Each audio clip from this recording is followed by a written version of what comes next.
بسم اللہ الرحمن الرحیم۔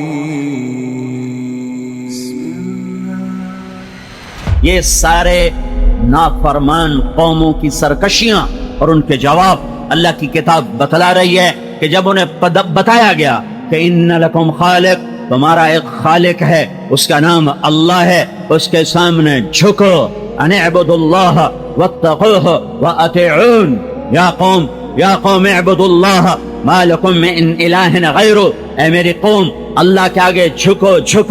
قوم نے ٹکر لی اور ان کے سامنے آئے، پھر میرے رب کا نظام چلا۔ نوح علیہ السلام کی سناؤں، سب سے لمبا عرصہ، کیا صبر کے پہاڑ تھے نوح علیہ السلام۔ 950 سال نسلوں کو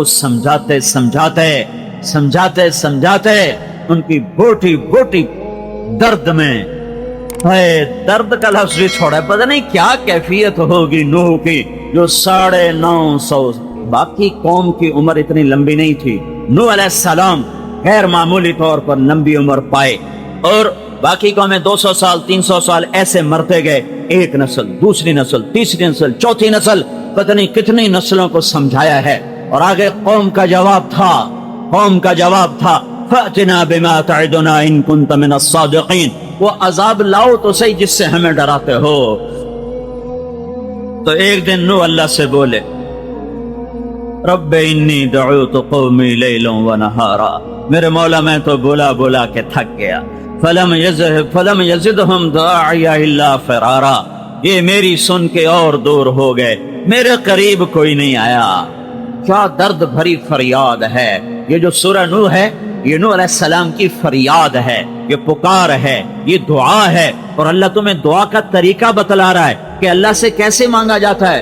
سیدھا ہاتھ اٹھا کے ربنا آتنا نہیں کہا جاتا، بلکہ اللہ کی منت کی جاتی ہے، دکھڑے سنائے جاتے ہیں، غم سنائے جاتے ہیں، اپنے نوحے اللہ کو سنائے جاتے ہیں۔ اور یہ جو ساری سورہ نوح 2 رکوع کی ہے، اس میں دعا صرف 2 جملے ہیں، صرف 2 جملے، پوری سورہ نوح کے 2 رکوع میں دعا کے 2 جملے ہیں، باقی ساری اپنی کہانی سنائی ہے، اپنی فریاد سنائی ہے۔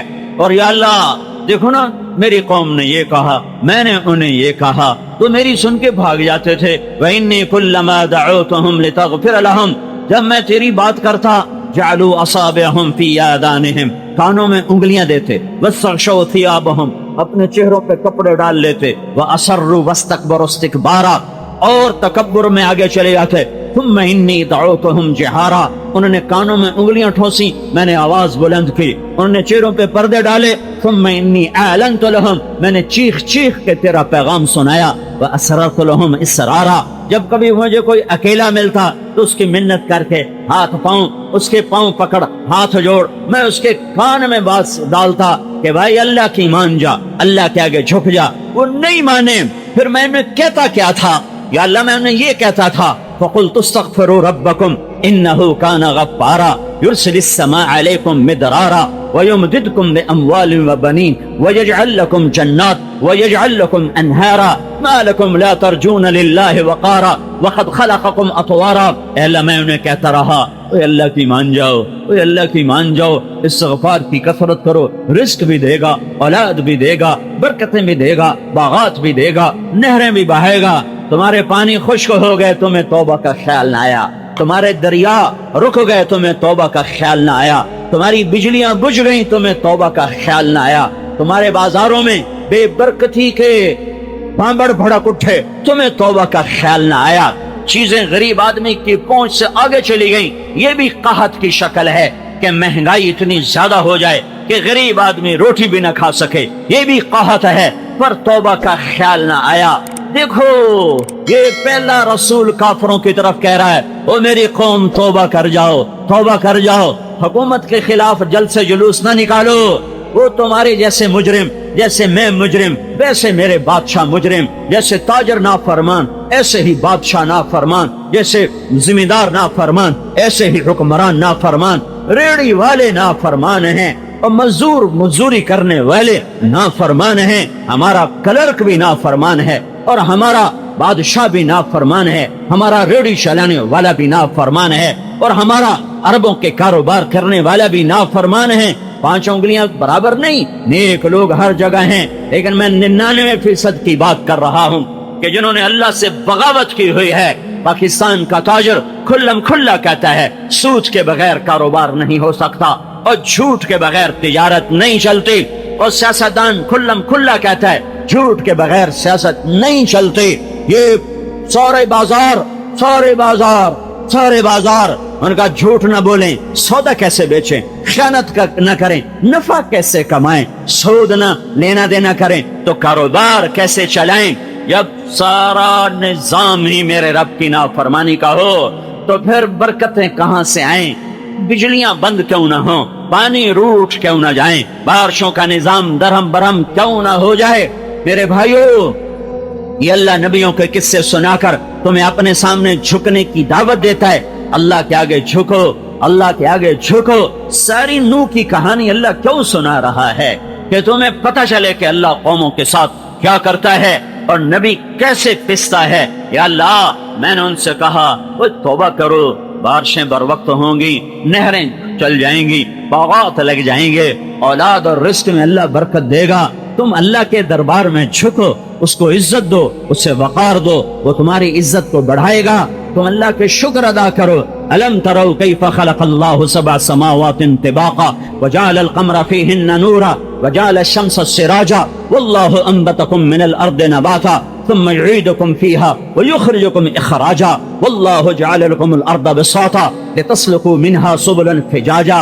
یا اللہ، میں نے یہ بھی بتایا یہ آسمان اللہ نے بلند کیا، یہ زمین اللہ نے بچھائی، چاند تاروں کو اللہ نے چمکایا، زندگی موت کے سلسلے اللہ نے چلائے، زمین میں ڈال کر زمین سے نکالے گا تمہیں دوبارہ۔ یا اللہ، میری انہوں نے ایک نہیں سنی، اب تو ہی مہربانی کر، لا تذر علی الارض من الکافرین دیارا۔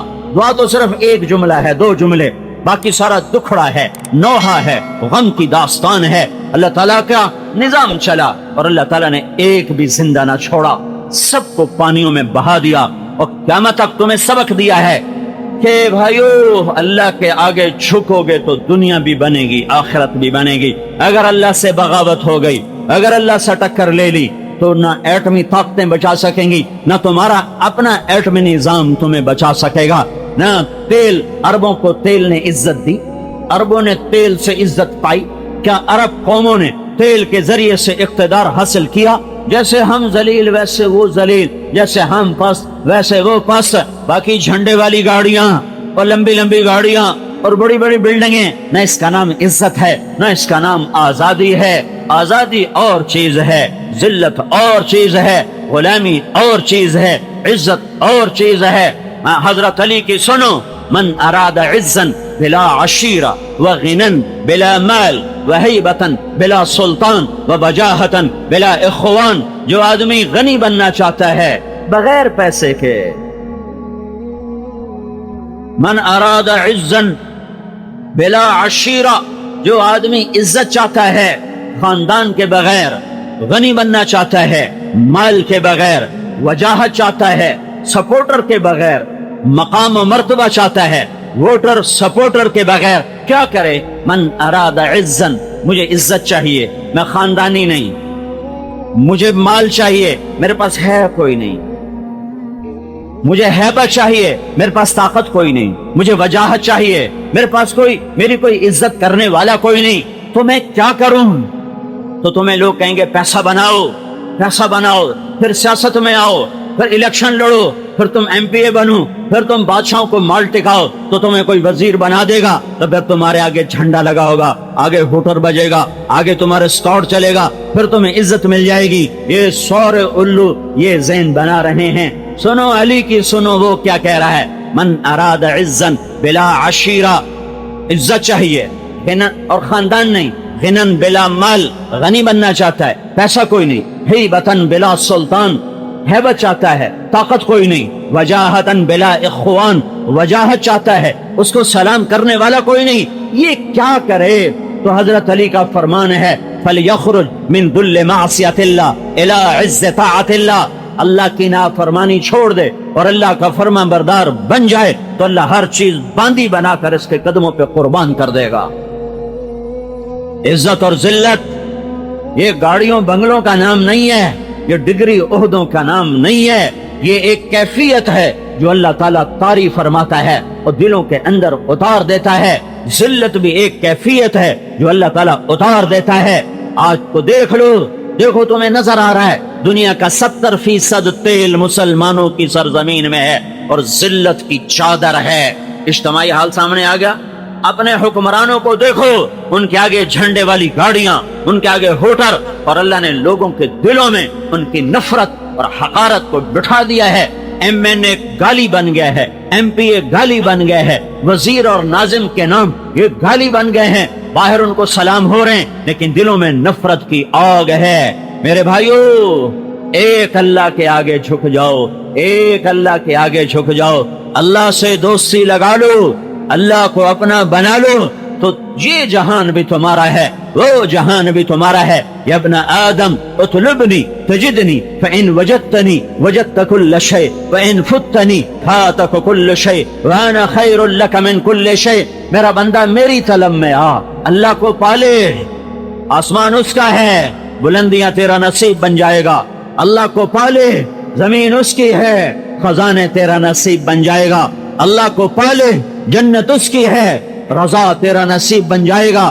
اللہ کو اپنا بنا لے، جہنم اس کی ہے، آگ تجھ پہ حرام ہو جائے گی۔ اللہ کو اپنا بنا لے، محبت اس کا ارادہ ہے، وہ دلوں میں اتار دے گا۔ اللہ کو اپنا بنا لے، نفرت اس کا ارادہ ہے، وہ دلوں سے کھینچ کے نکال دے گا۔ اللہ کو اپنا بنا لے، الفت اس کا ارادہ ہے، وہ دلوں کو جوڑ دے گا۔ اللہ کو اپنا بنا لے، حفاظت اس کا ارادہ ہے، وہ حفیظ بن کے دکھا دے گا۔ اللہ کو اپنا بنا لو، اللہ کو اپنا بنا لو، رزاق اس کا نام ہے، رزق اس کا ارادہ ہے۔ ہواؤں کے کندھوں پہ چڑھ کر رزق آئے گا، زمین اپنے پیٹ سے رزق نکالے گی، آسمان اپنی بلندیوں سے رزق اتارے گا، کائنات کا چپا چپا تمہیں رزق دینے کے لیے مقرر ہو جائے گا۔ اللہ کو اپنا بنا لو، زمین بھی تمہاری، آسمان بھی تمہارا۔ عمر رضی اللہ تعالیٰ عنہ منبر پر کھڑے ہو کر کہہ رہے ہیں جمعے کی تقریر کرتے ہوئے، یا ساریۃ الجبل الجبل، اے ساریہ پہاڑ پہاڑ پہاڑ۔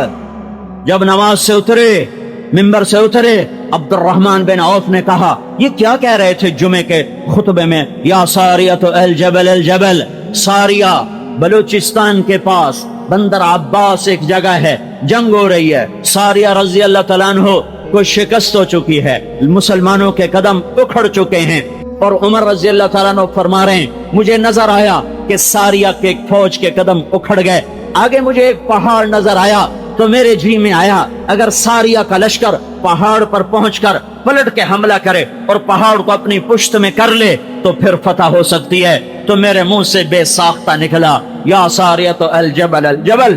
ایک مہینے کے بعد خبر آئی، حضرت ساریہ رضی اللہ تعالی عنہ نے قاصد بھیجا کہ ہم ایرانیوں سے ٹکرائے، ہمارے قدم اکھڑ گئے، کہ ہم نے آواز سنی ہوا میں، موبائل کی ضرورت نہیں ہے، فیکس کی ضرورت نہیں ہے، ٹیلیکس کی ضرورت نہیں ہے، فون نہیں ہے، ہوا غلام ہے، یہ ہوا تمہیں موبائل کے ذریعے سے پیغام سناتی ہے۔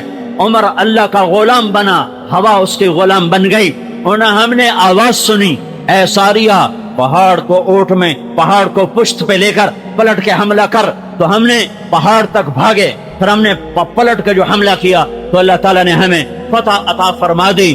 یہ اللہ کے بن جانا، یہ اللہ کا بن جانا یوں غیبی نظام تمہارے تابع کر دیتا ہے۔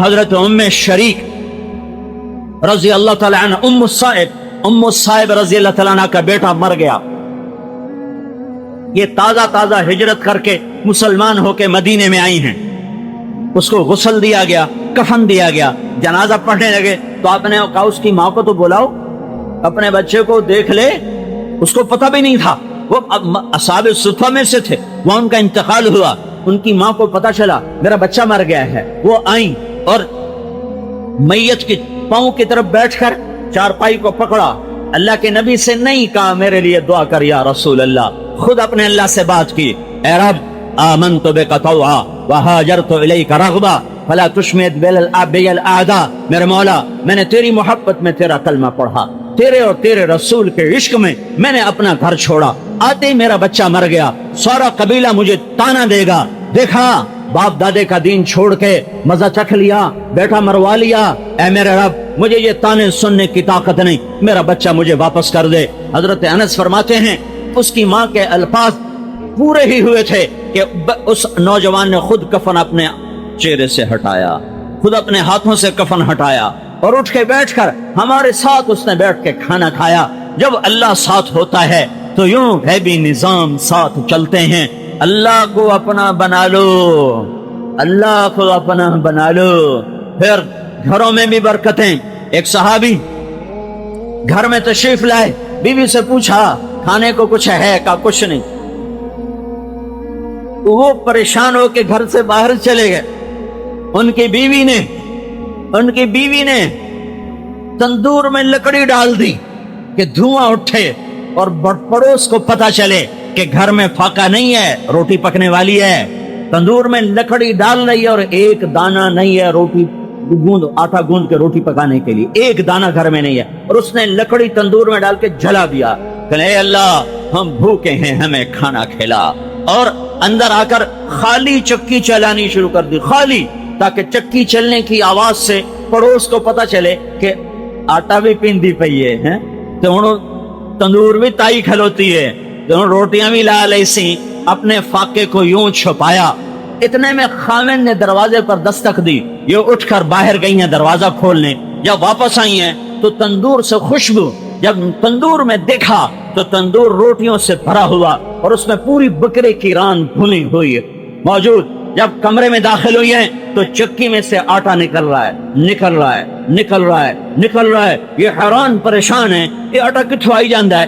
خامد نے گھبرا کے چکی کو اٹھایا تو کچھ بھی نہیں، اندر خالی چکی ہے. وہ گئے دربار نبوت میں، کہا یا رسول اللہ آج ہمارے گھر میں یہ ہوا. کہا اوہو اگر تو وہ چکی نہ اٹھاتا تو جب تک تو زندہ رہتا وہ آٹا دیتی رہتی. اللہ کو اپنا بنا لو، رزق کے مسئلے حل. زندگی موت جہاں ڈاکٹر فیل، موت پہ کون قابو پا سکتا ہے؟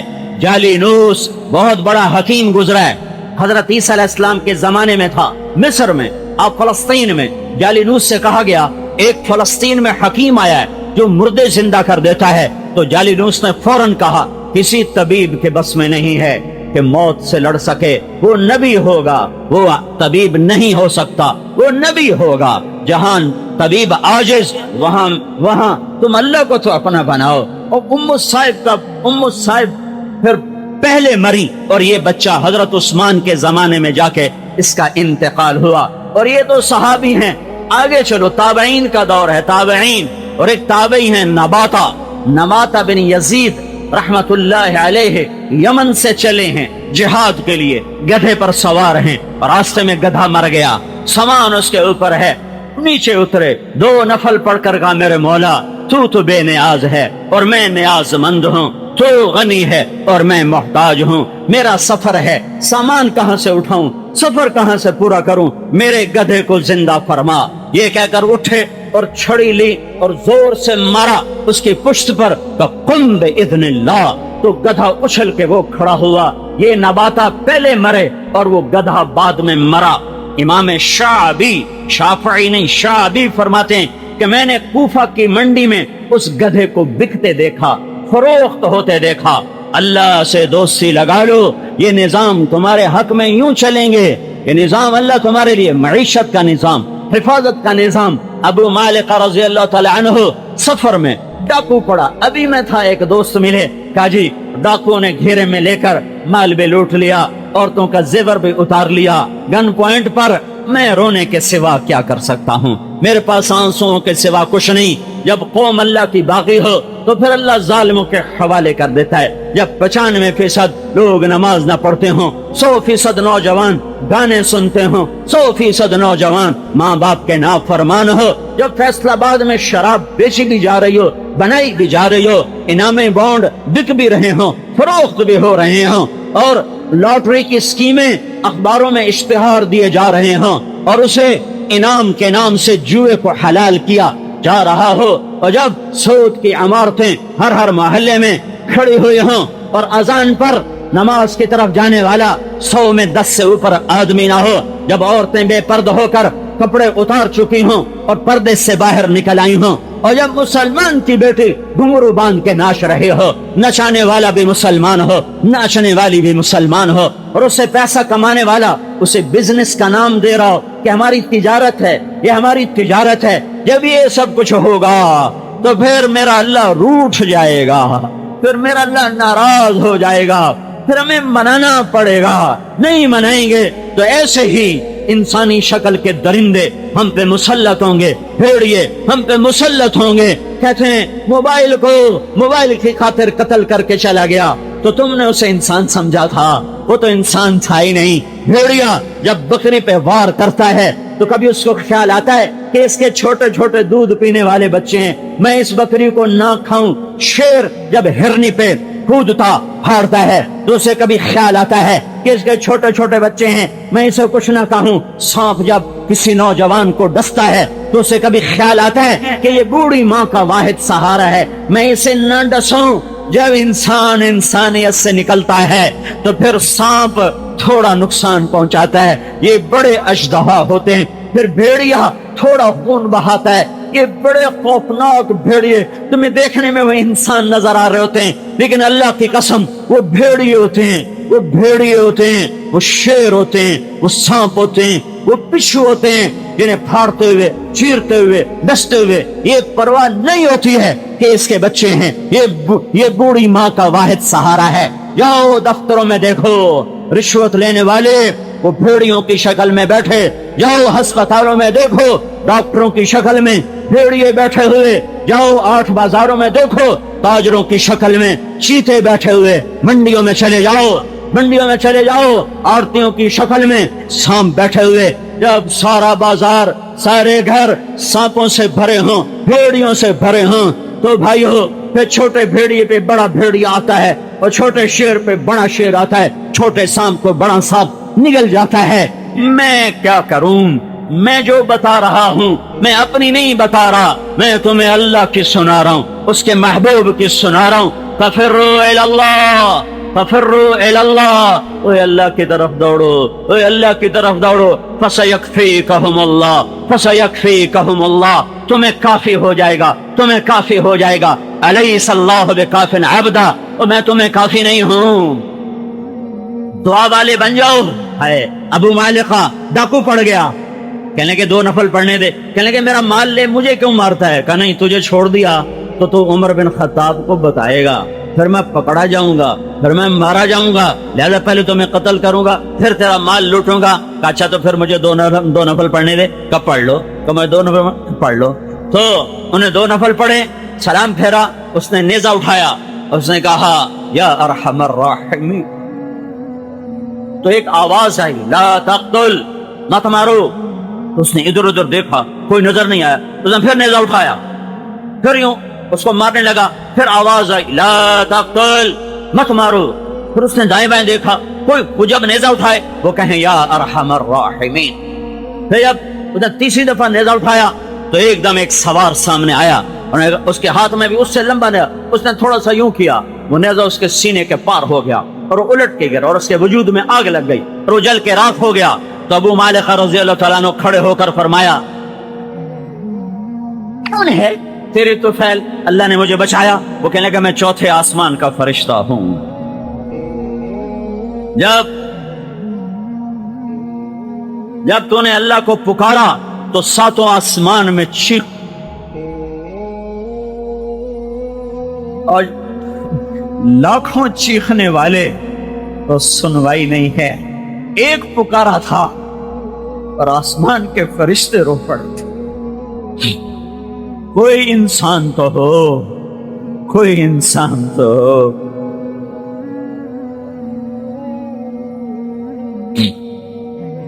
ہائے ہائے ہائے ہائے، کہ جب تو نے یا ارحم الراحمین کہا وہ آسمان کے فرشتوں میں چیخ و پکار مچ گئی۔ تو میرے اللہ نے کہا کون اس کی مدد کرے گا؟ تو میں نے کہا یا اللہ مجھے بھیج۔ جب اس نے پہلی دفعہ تیرے اوپر نیزہ اٹھایا تو میں چوتھے آسمان پر تھا، جب دوسری دفعہ نیزہ اٹھایا تو میں پہلے آسمان پہ پہنچ چکا تھا، جب تیسری دفعہ نیزہ اٹھایا تو میں تیرے آگے تھا۔ اور ابو معلقہ تیری طرح جو آہوزاری کر کے رب کو پکارے گا میں مدد کے لیے آؤں گا۔ اللہ کو اپنا بناؤ، دشمن کی ٹکر، دشمن کی تم انفرادی زندگی کے واقعات بتا رہا ہوں، انفرادی زندگی کے واقعات بتا رہا ہوں، اجتماعی سطح پر آؤ، اقوام عالم سے ٹکر لینے پر آؤ تو یرموک کی جنگ ہے، 9 دن لڑی گئی یہ جنگ، 2 مہینے لشکر آمنے سامنے رہے، 9 دن تلواریں ٹکراتی رہیں، اہل ایمان 36,000 اور رومی 3 لاکھ، اور اس 3 لاکھ کے لشکر میں 60,000 عرب عیسائی ہیں۔ 2 قبیلے عرب میں بد نصیب نکلے جنہیں ایمان نصیب نہیں ہوا اور وہ عیسائی رہے، ایک بنو غسان، ایک بنو تغلب۔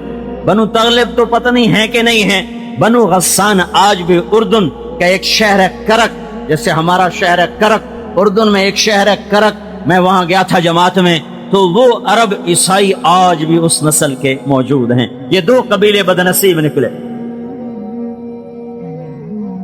تو ایک دن رومیوں کے سردار نے کہا آج خالص عرب حملہ کرو، لوہا لوہے کو کاٹے۔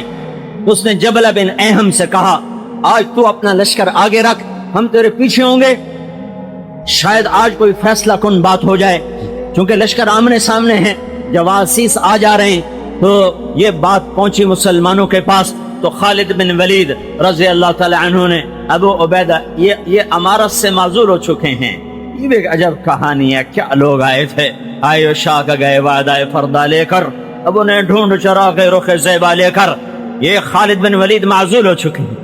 اور یہ قصہ پیش آیا تو انہوں نے کہا ابو عبیدہ مجھے 30 آدمی دو، 30، میں 60,000 سے لڑوں گا جا کر۔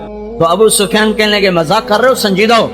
ابو سفیان جاہلیت میں تو بڑے دلیر تھے، اسلام میں آ کے بزدلی کی باتیں کرتے ہو، یہ جنگ ہے کوئی مذاق تو نہیں، میں سنجیدہ ہوں۔ کہا نہیں پھر یہ ناانصافی ہے، زیادتی ہے، اگر تو نے اپنے جوہر دکھانے ہیں تو 60 لے کے جا۔ کیا تم اپنے آپ بن گئے ہو، بنانے والا کوئی نہیں؟ تو اس پر کوئی دلیل پیش کرو کہ تم اپنے آپ بنے ہو۔ اگر تم یہ دعویٰ ثابت کرنے میں کامیاب ہو جاؤ تو پھر تم آزاد ہو، جو مرضی کرو، تمہیں پوچھنے والا کوئی نہیں۔ دوسرا بھی ایک پہلو ہے، ام ہم الخالقون، کیا تم اپنی ذات کے خالق خود ہو؟ کیا تم نے اپنے آپ کو خود بنایا ہے؟ اگر تم اس بات کو بھی ثابت کرنے میں کامیاب ہو جاؤ تو پھر تم سے کوئی مطالبہ نہیں، حلال و حرام، جائز و ناجائز، کوئی مطالبہ نہیں، جاؤ جو مرضی کرو۔ لیکن اگر تم نہ پہلی چیز کو ثابت کر سکو، نہ دوسری چیز کو ثابت کر سکو، نہ تم یہ ثابت کر سکو کہ ہر چیز خود بخود بنی ہے اور بنانے والا کوئی نہیں، نہ یہ تم ثابت کر سکو گے، نہ کر سکے، نہ کر سکتے ہو، یہ ناممکن ہے۔ اس کے لیے علمی طور پر کوئی دلیل دنیا کے کسی انسان کے پاس کسی دور میں بھی نہیں ہے کہ کوئی چیز خود بخود بن جائے، یہ ناممکن ہے۔ جب یہ جہان خود بخود نہیں بنا ہے، نہ تم اپنے ذات سے خود بنے ہو، تو تمہارا بنانے والا کون ہے اور وہ تم سے کیا چاہتا ہے؟ جب تم اپنی ذات کے خالق نہیں ہو، ام ہم الخالقون، کیا تم نے اپنے آپ کو خود بنایا ہے؟ نہیں، مجھے تو پتہ بھی نہیں تھا جب میں بن رہا تھا، مجھے تو یاد بھی نہیں میں کیسے بنا تھا، مجھے تو بہت سال کے بعد ہوش آیا کہ میں ایک وجود ہوں اور میں ایک انسان ہوں۔ کافی زمانہ تو مجھے اپنا خود پتہ نہیں، تو میں یہ دعویٰ کیسے کر سکتا ہوں کہ میں نے اپنے آپ کو خود بنایا ہے؟ تو یہ دونوں دعوے عقل نقل کے لحاظ سے غلط اور باطل ہیں۔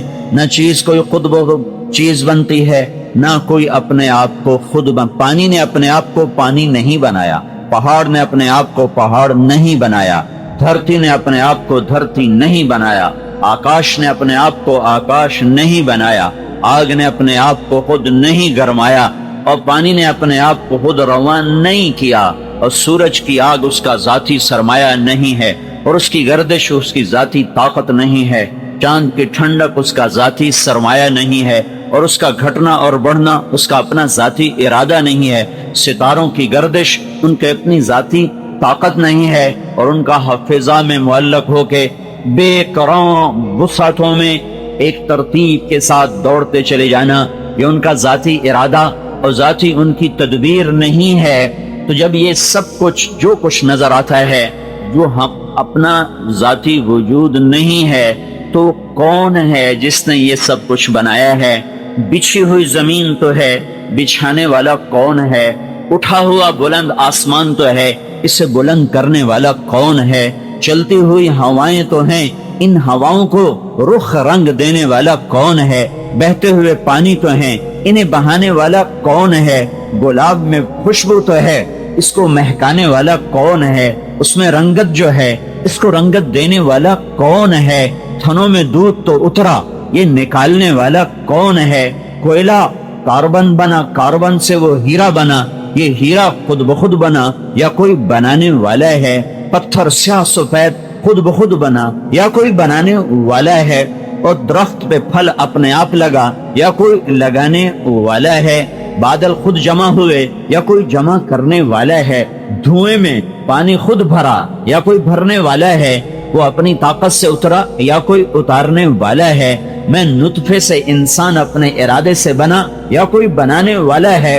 میں اپنے ارادے سے مرا یا کوئی مارنے والا ہے؟ میں اپنی طاقت سے بولا یا کوئی بلوانے والا ہے؟ سانپ کا زہر اس کے ارادے سے بنا یا کوئی بنانے والا ہے؟ اور سمندر کی موجیں یہ اس کے ارادے سے اٹھیں یا کوئی اٹھانے والا ہے؟ صدف میں پانی کا قطرہ موتی میں بدلا، کس نے بدلا؟ خود بدلا یا کسی نے بدلا؟ وہی پانی کا قطرہ وہ درخت کی جڑ میں گیا تو درخت کو پر پھل سبزے کا سامان بنا، یہ اپنے آپ ہوا یا کسی اور نے کیا؟ یہ سارے سوال ہیں، یہ بے شمار سوال ہیں کہ یہ سب کیسے ہے، یہ کیوں ہے؟ یہ گوشت پوست کا وجود بولتا کیسے ہے، سوچتا کیسے ہے؟ اس کا سینہ جذبات سے کیسے بھرا ہوا ہے؟ جب اس کے دل میں نفرت آتی ہے تو اس کے چہرے پر ایک اور تاثر ہوتا ہے، جب اس کے دل میں خوشی آتی ہے اس کے چہرے پر اور تاثر ہوتا ہے، جب یہ بیمار ہوتا ہے تو اس کا رنگ اور ہوتا ہے، جب یہ صحت مند ہوتا ہے اس کا رنگ اور ہوتا ہے، جب یہ غصے میں آتا ہے تو اس کا تاثر اور ہے، جب یہ خوشی میں ہوتا ہے اس کا تاثر اور ہے، جب اس پر غم آتا ہے تو اس کا آنسو چھلکتا ہے، جب یہ خوش ہوتا ہے تو اس کے دانت کھلتے ہیں۔ یہ کون کر رہا ہے؟ دماغ تو ایک لوتھڑا سا ہے اور ایک نہ سمجھ میں آنے والی مخلوق پڑی ہوئی ہے۔ صاحب ایک دماغ کا ڈاکٹر مجھ سے کہنے لگا کہ باقی چیزوں کو تو لوگوں نے تھوڑا بہت سمجھا ہے، دماغ کا 2% بھی سمجھ میں نہیں آیا کہ یہ کیا میرے رب نے کارخانہ بنایا ہوا ہے، ریشے پڑے ہوئے ہیں، ان میں کیا کیا نظام چل رہے ہیں۔ انسانی عقل تھک کے گر جاتی ہے، ابھی تک اپنا آپ نہیں پتہ لگا سکے تو خالق کا سراغ کہاں لگائیں گے؟ کائنات کے رازوں سے یہ پردہ کہاں اٹھائیں گے؟ انہیں پہلے ڈھونڈنا پڑے گا کہ بنانے والا کون ہے۔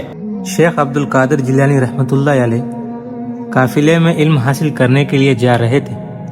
14 سال کی عمر تھی۔ راستے میں ڈاکہ پڑ گیا، لوٹ لیا انہوں نے۔ یہ بچے تھے، کسی کو خیال نہیں آیا کہ ان کے پاس کچھ ہوگا۔ ایک ڈاکو نے ایسے ہی سرے راہ پوچھا، بیٹا تیرے پاس کچھ ہے؟ کہاں ہاں ہے۔ تو اس ڈاکو نے پوچھا کیا ہے؟ تو حضرت قادر جیلانی رحمۃ اللہ علیہ نے کہا 40 دینار ہے۔ 40 دینار کا مطلب ہے کہ پورے 1 سال کا راشن ہے۔ تو یہ بڑی دولت تھی۔ 40 دینار تو وہ حیران ہو گیا، کہنے لگا کہاں ہے؟ تو کہا یہ میرے اندر سیے ہوئے ہے، اندر کے آستین میں۔ اس نے کہا بچے اگر تو مجھے نہ بتاتا تو مجھے بھی خبر نہ ہوتی کہ تیرے پاس ہے، تو نے کیوں بتا دیا؟